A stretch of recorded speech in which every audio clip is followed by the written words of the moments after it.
আর এই মুহূর্তের বড় খবর, আগামীকাল জাতীয় নির্বাচন কমিশনে ঋতব্রত তৃণমূল যাচ্ছে দেখা করতে। আগামীকাল বেলা 12টায় সময় দেওয়া হয়েছে ঋতব্রত তৃণমূলকে, যারা আগামীকাল বেলা 12টায় জাতীয় নির্বাচন কমিশনের ফুল বেঞ্চের সঙ্গে দেখা করতে যাচ্ছেন। কথা বলবো, কৃষ্ণেন্দু অধিকারী রয়েছেন আমাদের সঙ্গে টেলিফোন লাইনে। কৃষ্ণেন্দু, কি জানতে পারছো? দেখো, তৃণমূলের ভাঙন পর্বের একটা বড় সড়ো মোড় বলা যেতে পারে, কারণ যেটা সূত্রের খবর যে আগামীকাল বেলা 12টার সময় দেশের নির্বাচন কমিশনের যে ফুল বেঞ্চ, সেই ফুল বেঞ্চের সঙ্গে দেখা করছেন রাজ্যের বিরোধী দলনেতা ঋতব্রত বন্দ্যোপাধ্যায় এবং তার সঙ্গে 9 জন প্রতিনিধি, অর্থাৎ 10 সদস্যের প্রতিনিধি দল আগামীকাল বেলা 12টায় নির্বাচন কমিশনের ফুল বেঞ্চের সঙ্গে বৈঠক হওয়ার কথা। যেটা সূত্র মারফত জানা যাচ্ছে, আগে থেকেই ঋতব্রত বন্দ্যোপাধ্যায়দের তরফে নির্বাচন কমিশনের কাছে তারা সাক্ষাৎ চেয়ে তারা আর্জি জানিয়েছিলেন এবং আজকেই সেই আর্জি মিলেছে এবং নির্বাচন কমিশনের কাছ থেকে বার্তা আসছে ঋতব্রত গোষ্ঠীদের কাছে এবং আজকেই ঋতব্রত বন্দ্যোপাধ্যায় সহ বিধায়করা তারা আজকে দিল্লি রওনা হচ্ছেন এবং আগামীকাল বেলা 12টার সময় তারা ইলেকশন কমিশনের কাছে যাবেন এবং গিয়ে তারা বৈঠক করবেন। এবং এই বৈঠক তাৎপর্যপূর্ণ এই কারণেই, ইতিমধ্যে তুমি জানো যে দেশের নির্বাচন কমিশনের কাছে ঋতব্রত গোষ্ঠীদের তরফ থেকে বা তৃণমূলের তরফ থেকে তারা আসল তৃণমূল দাবি করে একাধিক নথিপত্র তারা ইমেল করে জমা দিয়েছেন এবং যেদিন ঋতব্রত গোষ্ঠীরা বা ঋতব্রত সহ 3-4 জন সদস্য তারা রাজ্য নির্বাচন আধিকারিকের কাছে তারা গিয়েছিলেন সশরীরে দেখা করতে, সেদিনেই নথি অনলাইনে বা মেল করে তারা দেশের নির্বাচন কমিশনের কাছে জমা দিয়েছেন এবং এই বিষয়ে নথি জমা দেওয়ার সঙ্গে সঙ্গে তারা অ্যাপয়েন্টমেন্ট চেয়েছিলেন এবং সূত্রের খবর সেই অ্যাপয়েন্টমেন্ট সঙ্গে সঙ্গেই মিলেছে এবং তারা দীর্ঘদিন ধরেই তারা আসল তৃণমূল বলে দাবি করছিলেন। এবং তুমি জানো যে তৃণমূলের আসল তৃণমূল বলে দাবি করার এই তৃণমূলের মধ্যে বিপক্ষের মধ্যে বারবার বিতর্ক যেটা সামনে চলে আসছিল যে তৃণমূলের লোগো কার কাছে থাকবে, তৃণমূলের অ্যাকাউন্টের ভাগিদার কে হবেন, তৃণমূলের নাম কে ব্যবহার করতে পারবেন।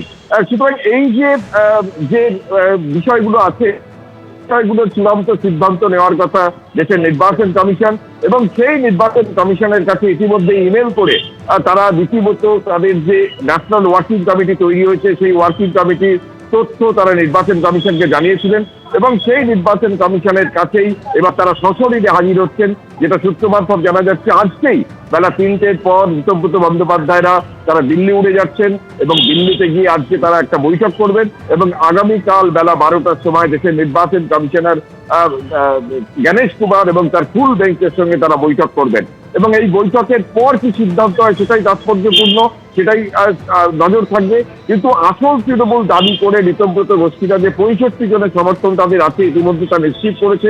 গতকাল তারা বলেছেন যে দরজা খুলে দিলে 80-র মধ্যে 77 জনই তাদের কাছে চলে আসবে এবং তারা ইতিমধ্যে তারা বৈঠক করেছেন এবং সেই বৈঠকে মমতা বন্দ্যোপাধ্যায়, অভিষেক বন্দ্যোপাধ্যায়ের ছবি নেই, সেই বৈঠকে রবীন্দ্রনাথের ছবি লাগিয়ে এবং তৃণমূলের প্রতীক ব্যবহার করে তারা বৈঠক করেছেন। সেই বৈঠকে নীতিগত সিদ্ধান্ত নিয়েছেন, তারা ওয়ার্কিং কমিটি করেছেন এবং সেই ওয়ার্কিং কমিটি করে নির্বাচন কমিশনকে জমা দিয়েছেন। এরপর দলের যে তহবিল, দলের যে সিম্বল, দলের যে নাম, এই যে ব্যবহারের যে এখতিয়ার, সেই এখতিয়ারের যে আইনগত বিষয়, সেই বিধিগত বিষয়, সেই বিষয়টাই চূড়ান্ত হওয়ার কথা এবং সেই বিষয়টা চূড়ান্ত করতেই যেটা সূত্র মারফত জানা যাচ্ছে ইলেকশন কমিশনের কাছে দরবার করতে যাচ্ছেন তারা। ইলেকশন কমিশনের কাছে তারা সাক্ষাৎ চেয়েছিলেন এবং সেই সাক্ষাৎকারের অনুমতি মিলেছে। আগামীকাল বেলা 12টাতেই 10 জন প্রতিনিধি দলের সঙ্গে ইলেকশন কমিশনের ফুল বেঞ্চের সেই বৈঠক হবে। একেবারে কৃষ্ণেন্দু, তুমি আমাদের সঙ্গে থাকো। একেবারে দলের প্রতীক কাদের হাতে থাকবে, দলের নাম কারা ব্যবহার করবে, এমনকি দলের তহবিল তার মালিকানাই বা কার দখলে থাকবে, এই নিয়েই কিন্তু দুই তৃণমূলের মধ্যে লড়াই ছিল। আপনারা জানেন, বারবার বিরোধী দলনেতা ঋতব্রত বন্দ্যোপাধ্যায় তিনি দাবি করেছেন তারাই আসল তৃণমূল, কারণ তাদের কাছে নাম্বার আছে, এমনকি চাইলে বিধানসভায় স্পিকার তিনি ফ্লোর টেস্টও করতে পারেন, এমন দাবিও করেছিলেন ঋতব্রত বন্দ্যোপাধ্যায়। এবং আর কিছুক্ষণের মধ্যেই ঋতব্রত বন্দ্যোপাধ্যায় এবং তার শিবিরের আরো 9 তৃণমূল বিধায়ক তারা রওনা দিচ্ছেন দিল্লির উদ্দেশ্যে। আগামীকাল যাবেন নির্বাচন কমিশনে ফুল বেঞ্চের সঙ্গে দেখা করতে। কৃষ্ণেন্দু অধিকারী আমাদের প্রতিনিধি রয়েছেন আমাদের সঙ্গে, আবারও কথা বলবো। ঋতব্রত বন্দ্যোপাধ্যায় বিরোধী দলনেতা, তিনি কিন্তু বারবারই দাবি করেছেন সংখ্যা তাদের কাছে আছে, একেবারে সই সাবুত করা হিসেব অনুযায়ী কিন্তু 80 জন বিধায়কের মধ্যে 58 জন তাদের সঙ্গে রয়েছেন, যদিও সংখ্যা আরো বেশি, কখনো 64, কখনো 65 দাবি করেছেন বিরোধী দলনেতা। প্রয়োজনে বিধানসভা স্পিকার তিনি ফ্লোর টেস্ট করেও পরীক্ষা করে নিতে পারেন। তারাই হচ্ছেন আসল তৃণমূল। কিন্তু লড়াই হচ্ছে তৃণমূলের প্রতীক কার দখলে থাকবে, তহবিলের মালিকানা কারা পাবেন, তৃণমূলের এই নাম কারাই বা ব্যবহার করতে পারবেন। এবার জাতীয় নির্বাচন কমিশনে আগামীকাল জ্ঞানেশ কুমার এবং ফুল বেঞ্চের সঙ্গে দেখা করতে চলেছেন ঋতব্রত তৃণমূল। গতকাল ঋতব্রত বন্দ্যোপাধ্যায় কি বলেছিলেন দেখুন। এই যে যারা আঙুর ফল টক, এই আঙুর ফল টকের ধ্বজাধারীরা, তারা কোথায় কি বলছেন, কোথায় বার্তা পাঠাচ্ছেন, কোথায় ফিলার পাঠাচ্ছেন, কোথায় গিয়ে সো কল্ড নেতা নেত্রীর 180 ডিগ্রি উল্টো দিকে কি অবস্থান নিচ্ছেন, তা কলকাতার বিভিন্ন প্রান্তে হচ্ছে ছড়িয়ে পড়েছে। তো আপনারা একটু খোঁজ নিন, মানে কেউ কালীঘাটে যাওয়ার আগে কি করছেন, বা বেরিয়ে কি করছেন, বা কোথায় গিয়ে কি বলছেন। ক্রাক্স হচ্ছে আক্রুদা যেটা বললেন, যে সবার জন্য দরজা ওপেন নয়। আগামীকালই কমিশনের ফুল বেঞ্চের কাছে যাচ্ছে ঋতব্রত তৃণমূল, এবং যেটা জানা যাচ্ছে 10 সদস্যের প্রতিনিধি দল তারা যাচ্ছে যেখানে তৃণমূলের প্রতীক তহবিলের দখল চেয়ে এবার একেবারে তারা দিল্লিতে দরবার করতে চলেছে। কাল বেলা 12টায় নির্বাচন কমিশনে ঋতব্রত বন্দ্যোপাধ্যায়রা কালীঘাট তৃণমূলের উপর আরো চাপ বাড়িয়ে একেবারে দিল্লিতে এবার দরবার করতে চলেছে। ঋতব্রত তৃণমূল জ্ঞানেশ কুমার সহ নির্বাচন কমিশনের ফুল বেঞ্চের সঙ্গে আগামীকাল বৈঠক হতে চলেছে। আর কি জানা যাচ্ছে বৈঠক সম্পর্কে আরো জানবো, কৃষ্ণেন্দু অধিকারী আমাদের সঙ্গে টেলিফোনে রয়েছেন। কৃষ্ণেন্দু, দেখো, তুমি জানো যে ইতিমধ্যেই নির্বাচন কমিশনকে তারা ইমেল পাঠিয়েছিলেন এবং তারা বারবার দাবি করছেন তারাই আসল তৃণমূল, কারণ গণতন্ত্রের সংখ্যাই শেষ কথা। এবং যে 80 জন তৃণমূল বিধায়ক জিতেছিলেন সেই 80 জনের মধ্যে 65 জন তাদের সঙ্গে আছেন তারা, এবং রীতিমতো রাজ্য বিধানসভায় তারা বিরোধী দলনেতার স্বীকৃতি পেয়েছেন। স্বয়ং স্পিকার সেই স্বীকৃতি দিয়েছে। তারা ওয়ার্কিং কমিটির বৈঠক করেছেন, সেই বৈঠকে ওয়ার্কিং কমিটি চূড়ান্ত হয়েছে এবং সেখানে তৃণমূলের যারা বিধায়ক ছিলেন তারা একে একে তারা যোগ দিয়েছেন। শুধু বিধায়ক নয়, যারা পরাজিত হয়েছেন তারাও দেখছি তারা বিধানসভায় এসে ঋতব্রত গোষ্ঠীর সঙ্গে যোগাযোগ করছেন, এবং ফিরাদ হাকিমের মতো মমতা বন্দ্যোপাধ্যায়ের ঘনিষ্ঠরা তারাও পর্যন্ত ঋতব্রত বন্দ্যোপাধ্যায়ের শিবিরে যোগ দিয়ে সই করেছেন। এই পরিস্থিতিতে সংখ্যা যেহেতু তাদের বেশি আছে, 65 জন খাতায় কলমে আছে, যে কোনো দিন তারা ফ্লোর টেস্ট নিতে পারেন এমনটা বারবার দাবি করছেন। সেই জন্যই এই যে দলের মালিকানা, দলের নিয়ন্ত্রণ কাদের হাতে থাকবে, কোন গোষ্ঠীর হাতে থাকবে, না ঋতব্রত গোষ্ঠীর হাতে।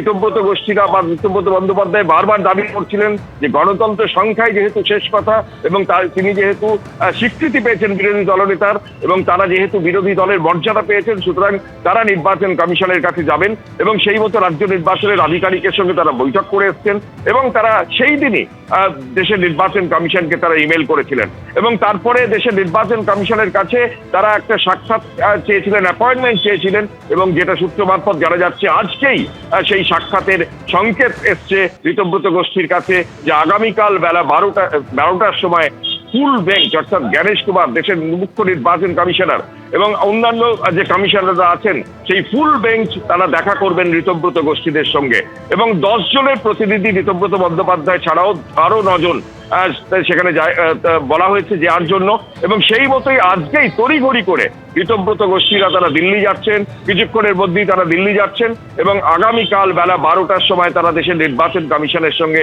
দেখা করে গোটা বিষয়টা তারা বিহিত চাইবেন। কারণ তারা তাদের মূল যে দাবি যে তারাই আসল তৃণমূল, কারণ তারা সংখ্যায় বেশি, এবং তাদের তৃণমূলের যাবতীয় যে মানে নাম ব্যবহার করা বা প্রতীক ব্যবহার করা বা ফান্ডের নিয়ন্ত্রণ আনা, এই সমস্ত কিছু তাদেরই থাকা দরকার। অর্থাৎ যে আইনত লড়াই যে ইতিমধ্যে শুরু হয়েছে বা যে আকচাকচি শুরু হয়েছে দুই তৃণমূলের মধ্যে, কালীঘাট তৃণমূল বারবার বলছেন যে এটা ঋতব্রত বন্দ্যোপাধ্যায়রা ঠিক বলছেন না, ঋতব্রত বন্দ্যোপাধ্যায়রা বলছেন যে সংখ্যাই শেষ কথা। এই যে বিরোধের প্রেক্ষাপটে অবশেষে যে সিদ্ধান্ত নির্বাচন কমিশনের নেওয়ার কথা, ফুল সিদ্ধান্ত নির্বাচন কমিশনের নেওয়ার কথা, সেই নির্বাচন কমিশনের ফুল বেঞ্চের কাছেই তারা দ্বারস্থ হয়েছিলেন, এবং শেষমেশ সেই যে তারা আর্জি জানিয়েছিলেন সেই আর্জির উত্তর মিলেছে। আগামীকাল বৈঠক বেলা 12টার সময় ঋতব্রত গোষ্ঠীদের সঙ্গে নির্বাচন কমিশনের, এবং সেই বৈঠকের পরেই একটা স্পষ্ট হবে যে তৃণমূল কংগ্রেস, মমতা বন্দ্যোপাধ্যায় তৈরি করা তৃণমূল কংগ্রেস আদতে কালীঘাটের অধীনে আর থাকে কিনা, না ঋতব্রত গোষ্ঠীর হাতে চলে আসে। একেবারেই, অর্থাৎ কালীঘাট তৃণমূলের উপর চাপ বাড়িয়ে এবার ঋতব্রত তৃণমূলের গন্তব্য হচ্ছে দিল্লিতে নির্বাচন সদন। আগামীকাল বেলা 12টায় তাদেরকে সময় দেওয়া হয়েছে। নির্বাচন কমিশনের ফুল বেঞ্চের সঙ্গে সাক্ষাৎ করতে চলেছেন বিরোধী দলনেতা ঋতব্রত বন্দ্যোপাধ্যায় সহ আরো 9 জন তাঁরই টিমের বিধায়ক। আখরুজ্জামান গতকাল কি বলেছিলেন তৃণমূলের ঋতব্রত পন্থী বিধায়ক, দেখুন। আমরা কিছু এমএলএ কে নেব না বলে সিদ্ধান্ত নিয়েছি। যদি আমরা কিছু এমএলএ যারা তৃণমূলের 80 জনের মধ্যে আমরা যদি সিদ্ধান্ত নিতাম সকলে যারা আসবে তাদের স্বাগতম, তাহলে আজকে আমাদের সংখ্যাটা 77-এর উপর হয়ে যেত। কিন্তু আমরা সিদ্ধান্ত নিয়েছি কিছু কিছু বিধায়ক যাদের অতীত রেকর্ড মানুষের কাছে গ্রহণযোগ্যতা অনেক খারাপ, আমাদের দরজায় টকটক করেছে, দরজায় সুযোগ দিইনি। এদিন বলবেন স্পিকারকে ফ্লোরে আমরা প্রমাণ করে দেব। অর্থাৎ এবার একেবারে ঋতব্রত তৃণমূল তারা কিন্তু রওনা দিচ্ছেন দিল্লির উদ্দেশ্যে। আগামী কিছুক্ষণের মধ্যেই তারা কিন্তু দিল্লির উদ্দেশ্যে রওনা দেবেন। আগামীকাল বেলা 12টায় নির্বাচন সদনে জ্ঞানেশ কুমার সহ নির্বাচন কমিশনের ফুল বেঞ্চের সঙ্গে বৈঠক রয়েছে তাদের। গতকাল কুণাল ঘোষ কি বলেছিলেন দেখুন।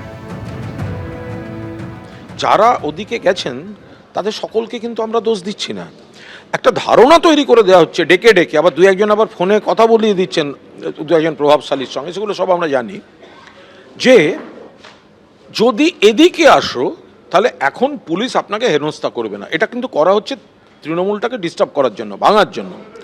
সেই হিসেবে পার্টিকুলার কে যাচ্ছে ওখানে, যাদের নিজেদের দুর্নীতি আছে তারা বাঁচতে যাচ্ছে তদন্ত থেকে, যাদের নিজেদের খুন খারাপি বা পুরনো মামলা আছে তারা বাঁচতে যাচ্ছে, কারোর মামলা নেই কিন্তু ভিত্তিহীন মামলায় হ্যারাস করে দিতে পারে সেই চাপটার থেকে ভয় তারা যাচ্ছেন।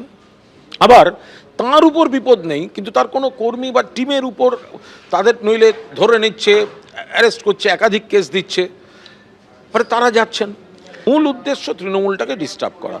ফলে যারা মনে প্রাণে ওই কালচারটার সঙ্গে মেলাতে পারছেন না তাদের একটু অসুবিধা হচ্ছে। ফলে তারা নিশ্চিতভাবে তাদের কৃতজ্ঞতাবোধ, মমতাদির প্রতি ভালোবাসা, এই যে গোটা জিনিসটা, সেটা অসুবিধা হচ্ছে। ফলে সব ব্যাপারে তারা একমত হতে পারছেন না। সেই কারণেই কখনো দেখা যাচ্ছে ওদের সঙ্গে যাচ্ছেন, কখনো দেখা যাচ্ছেন ওদের সঙ্গে যাচ্ছেন না, কখনো দেখা যাচ্ছেন আমাদের সঙ্গে আমরা একসঙ্গে মিলে ভোট দিচ্ছি, এই ব্যাপারটা চলে আসছে।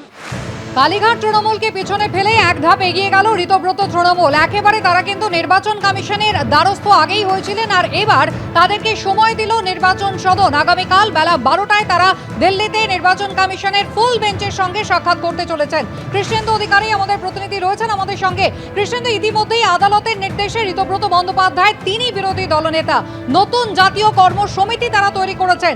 বারবার ঋতব্রত বন্দ্যোপাধ্যায় দাবি করেন যে তারাই হচ্ছেন আসল তৃণমূল, কারণ নাম্বার রয়েছে তাদের কাছে। এবার আরো এক ধাপ এগিয়ে গেলেন তারা। প্রতীকের লড়াইতে দলের নাম, তহবিলের মালিকানা কার হাতে থাকবে সেই লড়াইতে। একদমই তাই। প্রতীকের মালিকানা কার থাকবে, তহবিলের দায়িত্ব কার হেফাজতে থাকবে, এই সমস্ত বিষয় নির্ভর করবে দলের নিয়ন্ত্রণ কার হাতে থাকবে তার উপর। এবং তুমি জানো যে গণতন্ত্রের সংখ্যাই শেষ কথা। কালীঘাট তৃণমূল হাতে গোনা কয়েকজন এমএলএ তারা আছেন, কুণাল ঘোষ বা অশোক দেব বা কয়েকজন আছেন, কিন্তু ম্যাক্সিমাম তৃণমূল যারা তৃণমূলের বিধায়ক যারা 80 জনের মধ্যে জিতেছিলেন তারা ঋতব্রত শিবিরে যোগদান করেছেন। এবং বিধানসভার অন্দরেও সেই ছবিটা, সেই বিভাজনটা স্পষ্ট, এবং সেখানে দেখা যায় কালীঘাট তৃণমূলের সংখ্যা হাতে গোনা কয়েকজন। ঠিক এই প্রেক্ষাপটে দড়ি টানাটানি তো সব বিষয়ই হচ্ছে। 21শে জুলাই পালন থেকে দলের মালিকানা কার হাতে থাকবে নিয়ে দীর্ঘদিন ধরে দড়ি টানাটানি চলছে, এবং সেই দড়ি টানাটানির সমাপ্তি কিভাবে হবে। ইতিমধ্যে জানো যে নির্বাচন কমিশনের কাছে ঋতব্রতদের তরফ থেকে যোগাযোগ করা হয়েছিল, তাদের কাছে বিজ্ঞপ্তি, তাদের কাছে ইমেল করে তাদের অবস্থান স্পষ্ট করার জন্য দাবি জানিয়েছিলেন। এবং সেই ক্ষেত্রে আরো এক ধাপে গিয়ে এবার ঋতব্রত গোষ্ঠী তারা 10 জন বিধায়ক নিয়ে সরাসরি নির্বাচন কমিশনের কাছে, দেশের মুখ্য নির্বাচন কমিশনার জ্ঞানেশ কুমার এবং ফুল বেঞ্চ সহ তাদের সঙ্গে বৈঠক করতে তারা দিল্লি যাচ্ছেন। এখানেই স্পষ্ট যে দড়ি টানাটানি চলছে, যে বিরোধ চলছে, এবং সেখানে সংখ্যাই শেষ কথা। যেখানে আদালতের নির্দেশে ঋতব্রত বন্দ্যোপাধ্যায় বিরোধী দলনেতা হয়েছেন, রাজ্য বিধানসভার স্পিকার ঋতব্রত বন্দ্যোপাধ্যায়কে বিরোধী দলনেতার স্বীকৃতি দিয়েছেন, সেই জায়গা থেকে দলের মালিকানা, দলের নিয়ন্ত্রণ তার হাতে বা তাদের গোষ্ঠীর হাতে থাকবে না কেন, এই যে বিতর্ক তৈরি হয়েছিল সেই বিতর্কের মীমাংসা দেশের নির্বাচন কমিশন করতে পারে। সেই নির্বাচন কমিশনের কাছেই শেষমেশ কালীঘাট তৃণমূলকে এক পা পিছিয়ে আরো এক ধাপ এগিয়ে ঋতব্রত তৃণমূল আগামীকাল বেলা 12টার সময় সেই নির্বাচন কমিশনের সঙ্গে সাক্ষাৎ করতে চলেছে। এখন নির্বাচন কমিশনের সিদ্ধান্তেই শেষ কথা, এবং সেই নির্বাচন কমিশন কি সিদ্ধান্ত নেয় সেটাই দেখার। কিন্তু আগে ভাগে ঋতব্রত তৃণমূল কিন্তু কালীঘাট তৃণমূলকে পিছনে ফেলে দেশের নির্বাচন কমিশনের ফুল বেঞ্চের সঙ্গে দেখা করার জন্য আজকেই দিল্লি রওনা হয়ে যাচ্ছে। একেবারে কৃষ্ণেন্দুর সঙ্গে থাকো আমাদের। আজকে ঋতব্রত তৃণমূলের 10 জন সদস্য, মোট 10 জন প্রতিনিধি, তারা দিল্লি রওনা হয়ে যাচ্ছেন। এবিপি আনন্দ, এগিয়ে থাকে, এগিয়ে রাখে।